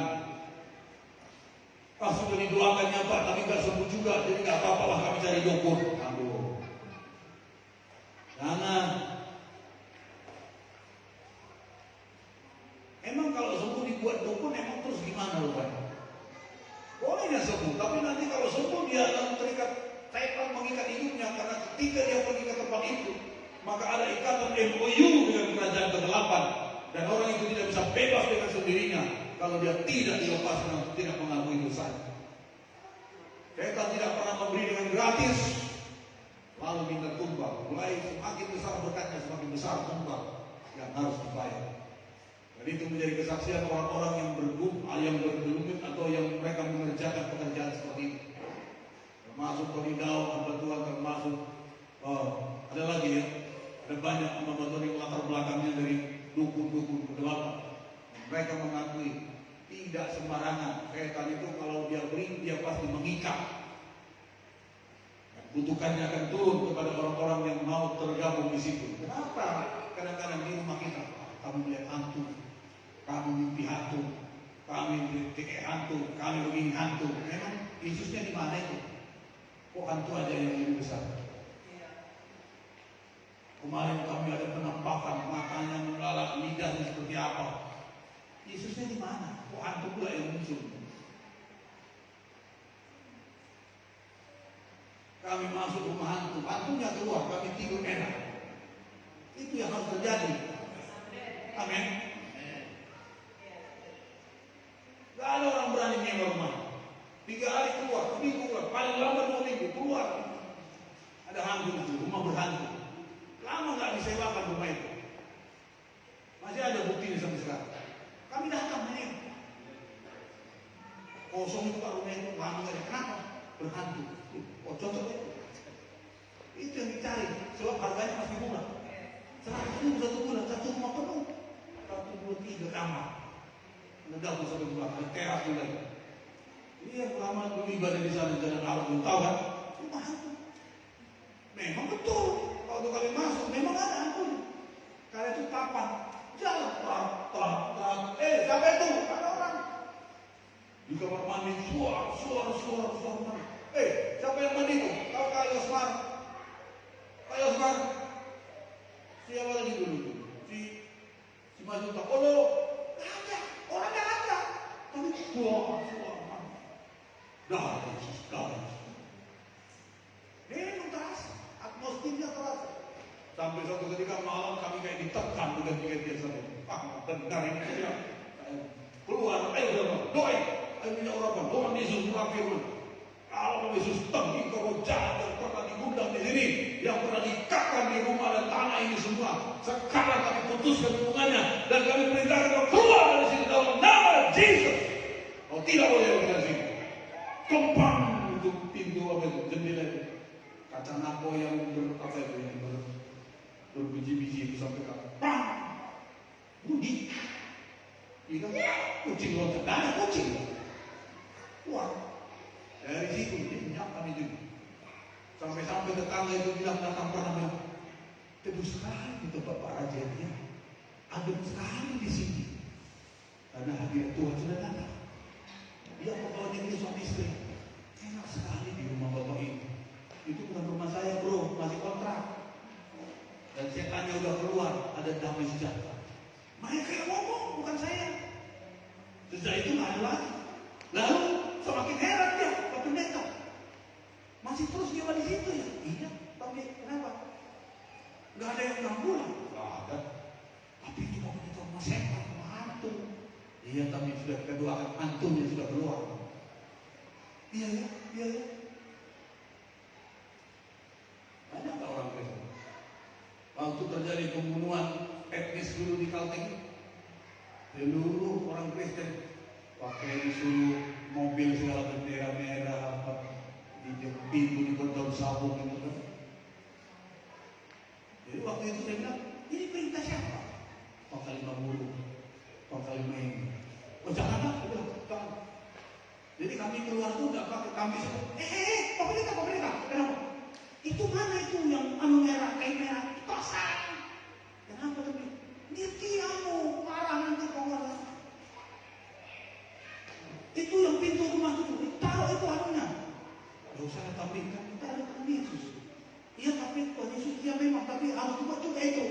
Ya gak usah tampil, gak apa-apa. Tuhan Yesus menjaga kita. Itu yang ngomong itu siapa tuh? Itu Pangkal 50, Pangkal 5 api itu. Oh berarti bukan Tuhan Yesus ya? Ya bukan sih, katanya ya. Bukan sih. Ya udahlah tapi kalau gak jadi gak apa-apa lah. kita doakanlah semua aman ya. Iya Pak Pendeta. Nah lihat ini kan, tipis saja kan. Lalu diibaratkan seperti Tuhan Yesus, seperti Tuhan menolong orang Mesir, Israel di Mesir, ditaruh ambang merah itu pintunya supaya malaikat maut. Emang itu perintah siapa ini? Itu kan memang perintah Tuhan waktu zaman di Mesir. Ya ini perintah siapa? Nah itu harus ngerti kita, jangan sampai seolah-olah sama kita samakan dengan Tuhan. Itu bukan Tuhan Yesus. Berani kan? Bukan mau gagah-gagahan, tapi kita harus memang percaya penyertaan Tuhan itu nyata dalam hidup kita. Amin saudara. Banyak anak Tuhan udah Kristen tuh masih terlibat. Lebih takut dia sama setan dari itu. Loh kalau kamu lihat di rumahmu setan, mimpi setan, loh Tuhan Yesus di mana sih? Coba. Emang Yesusnya di mana? Apakah Tuhan tidak di situ? Masa lebih sensitif sama setan daripada Tuhan? Sedangkan Tuhan berkata, aku menyertai kamu. Tuhan itu lebih dekat daripada kulit kita. Dia tinggal di dalam kita. Pikiran kita yang kacau balau. Pikirin setan, pikirin hantu laut, pikirin ini. Apalagi terlalu banyak lihat YouTube setan-setan ya. Memang sampai ke mimpinya setan. Makanya jangan saudara ya. Kadang-kadang mimpi banyak dari nggak tahu apa tebal-tebal. Bisa mimpi itu datang akibat banyak kegiatan. Nah kegiatan apa yang kau buat sehingga mempengaruhi itu rohmu, jiwamu? Ya kalau memang kau lihat-lihat yang aneh-aneh, yang kayak seperti itu, memang itu yang datang nanti ke mimpimu. Lidahnya menjulur, giginya bertarik. Kenapa nggak Tuhan Yesus yang kau bayangkan? Amin silakan. Mana lebih nyata? Setan atau Yesus? Yesus itu omnipresent, maha hadir. Setan tidak maha hadir. Kalau kita tangking setan dia pergi, dia nggak ada di sini. Yesus tak bisa, dia ada di segala tempat dan masa, tidak dibatasi ruang dan waktu. Harus lebih menyadari kehadiran Tuhan di rumah, dimanapun, lebih dari yang lain-lain. Karena dia lebih berkuasa daripada apapun. Nah, makanya pengertian-pengertian sebenarnya harus ditanam. Masa takut di rumahnya pakai malam-malam mau kencing ke WC takut. Takut mana? Mau kemana? Mau ke toilet? Ya pergi kan? Takut apa? Kan itu. Hilang Yesus di situ di kamar mandi Yesus menjaga kau. Pergi sampai darah Yesus di situ. Lalu dia bilang maju tak getar bela yang benar. Ini mindset kita pola pikir para perlu diisi firman Tuhan. Itu adalah pikiran setan. Dan Yesus gimana? Kita orang Kristen. Dia pagi doa, baca firman. Lalu kemana dia? Sedikit-sedikit di belakang rumah kami itu ngintip Pak. Matanya kayak apa Pak? Berlimpah.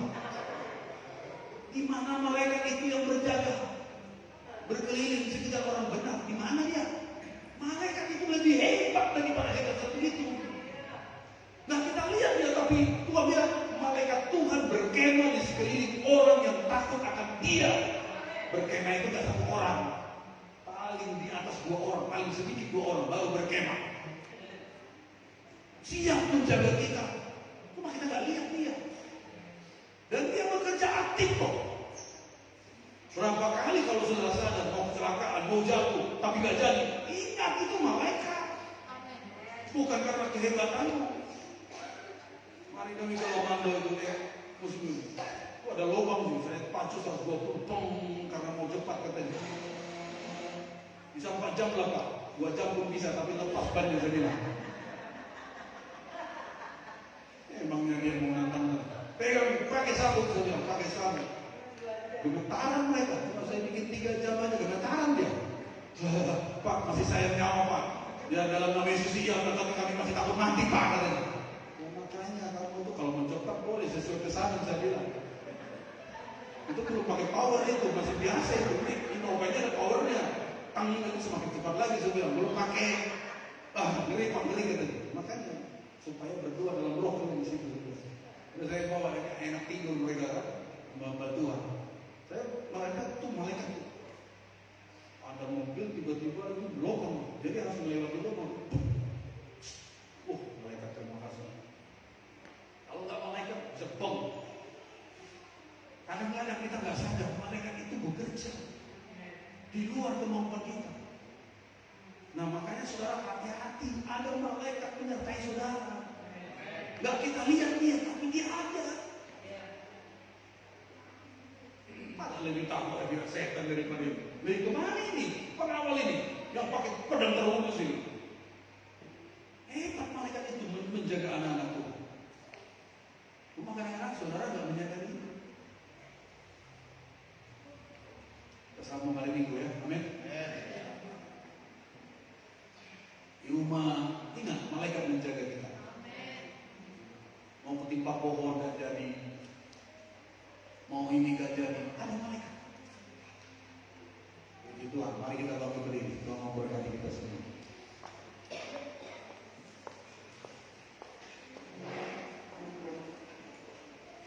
Ayo kita bangkit berdiri.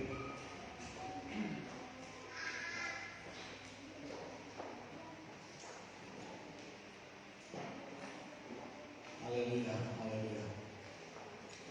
Semua diberkati, amin. Saya 2 menit yang terakhir di sidang mula-mula itu adalah anak-anak Tuhan yang suka memberi dan murah hati. Saudaraku yang kasih, biar ini rohnya terimpartasi kepada kita. Kita memberi bukan karena kita banyak, tetapi memang punya hati. Karena hati itu digerakkan oleh Tuhan. Mari kita bangun terus, saling menolong, saling menopang, saling memperhatikan. Saudara perlu diakonnya itu terus jalan. Perlu kita doakan yang mereka yang memang membutuhkan. Karena itulah bentuk daripada doa-doa yang paling nyata dalam hidup pelayanan kita. Mari kita bersyukur kepada Tuhan, kita menyembah Tuhan, kita bersyukur.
Tetapi kami mau masuk dalam rancangan Tuhan, di dalam tubuh Kristus, di dalam gereja Misiawan Agung Palangkaraya di tempat ini.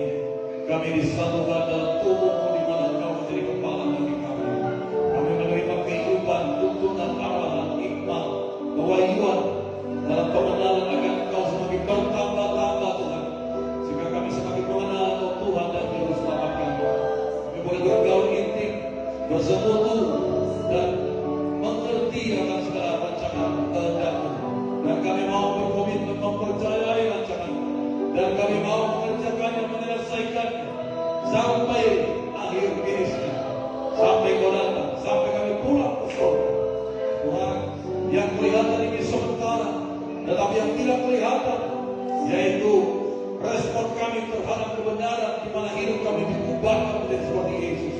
Itu adalah buah Roh Kudus yang akan terus mengikuti kami, ya Tuhan. Tidak akan menjadi sulit Engkau melakukan hal-hal yang dahsyat, hal-hal yang mujizat dalam hidup kami, karena semuanya pun milik-Mu dan kedaulatan-Mu. Tetapi yang menjadi pergumulan kami dan menjadi kerinduan-Mu, di mana Engkau mengubah kami semua anak-anak ini menjadi seperti Yesus yang kami sembah. Itulah yang kami rindukan, ya Tuhan. Engkau yang tersulub dan kami yang terkemudian, sehingga dalam perjumpaan malam kami menjadi serupa segambar dengan Tuhan, dikerjakan dari mulai hari-hari di mana kami ada sekarang ini. Buat kami percaya penyertaan-Mu, buat kami yakin akan kedaulatan-Mu. Kau tidak pernah terlambat menolong kami. Kau selalu ada bagi kami, Tuhan. Dan kami perlu hidup dengan iman, dengan memperkatakan janji-janji-Mu, dimulai dari alam roh yang telah dinyatakan dalam alam dunia badani kami, yang kami lihat dengan kasat mata, karena itu adalah karya Allah yang tidak terbatas. Terima kasih Tuhan, berikan hikmat, tuntunan Tuhan, apapun yang akan kami buat, tindakan apapun yang kami akan kerjakan, kami akan doakan. Karena ketika kami berdoa, Allah campur tangan di dalamnya, Allah bekerja di dalamnya, dan Allah melakukan hal-hal yang tidak kami pahami. Terima kasih Tuhan, biarlah kami juga rindu firman-Mu, rindu kebenaran-kebenaran-Mu. Kami berdoa anak-anak-Mu yang akan mengikuti Basic Mission Kingdom, supaya mereka mau belajar, memberi waktunya, menerima kebenaran-kebenaran yang menjadi fondasi kekristenan mereka, hingga boleh tertanam dan bertumbuh menghasilkan buah, ya Tuhan. Allah wasyanda Tuhan, biarlah juga kami rindu rumah-rumah, tempat yang Kau berikan bagi kami menjadi rumah-rumah doa bagi Tuhan. Aku berdoa buat rumah misi sel yang sekarang ini ada, Tuhan, yang dipakai selalu memuliakan, memanggil nama-Mu. Berkatilah seperti rumah Obed Edom, ya Tuhan, dengan berkat rohani, berkat jasmani, berkat baik, berkat sukacita dan sejahtera, sebagai jalan akan Tuhan yang bertambah-tambah.